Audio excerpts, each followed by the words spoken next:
జై శ్రీరామ్ హనుమాన్జీ. మేము మీ గురించి ఒక విషయం చదివాము.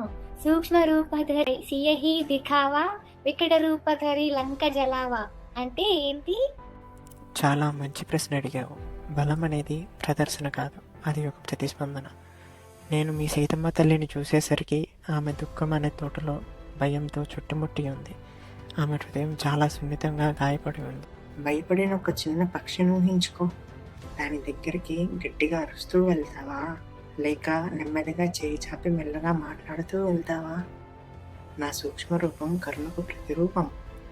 ఆమెకు ధైర్యం చెప్పడానికి కానీ నా బలాన్ని చూపించడానికి కాదు. బలం యొక్క మొదటి కర్తవ్యం సున్నితమైన వారితో సున్నితంగా ఉండటం.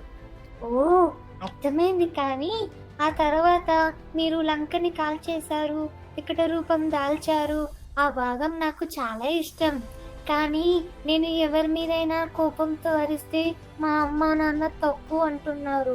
ఎప్పుడు కోపంగా ఉండాలో ఎలా తెలుస్తుంది? లంకను కాల్చిన అగ్ని నా అహంకారం నుండి పుట్టలేదు. అది ధర్మం యొక్క అగ్ని.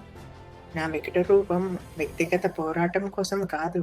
అది అన్యాయానికి వ్యతిరేకంగా ఒక హెచ్చరిక.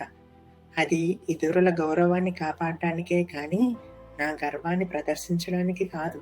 అంటే సూక్ష్మ రూపం దయ మరియు ఓదార్పు కోసం, వికట రూపం ధర్మాన్ని కాపాడటం కోసం వాడాలన్నమాట. సరిగ్గా చెప్పావు. ఒక వైద్యుడు మందుని ఎలా సరైన సమయంలో సరైన మోతాదులో ఇస్తాడో మీ బలాన్ని కూడా అలానే వాడాలి. బాధలో ఉన్న స్నేహితుడికి ఓదార్పుగా 4 మంచి మాటలు చెప్పండి. అదే మీ సూక్ష్మ రూపం. అదే ఎవరికైనా అన్యాయం జరుగుతుంటే వారి కోసం ధైర్యంగా నిలబడి మాట్లాడండి. అదే మీ వికట రూపం. మీ ధైర్యమే ధర్మానికి రక్షణ కవచం అవుతుంది. అద్భుతం! మాకు ఎంతో స్పష్టంగా అర్థమైంది హనుమాన్జీ. ధన్యవాదాలు.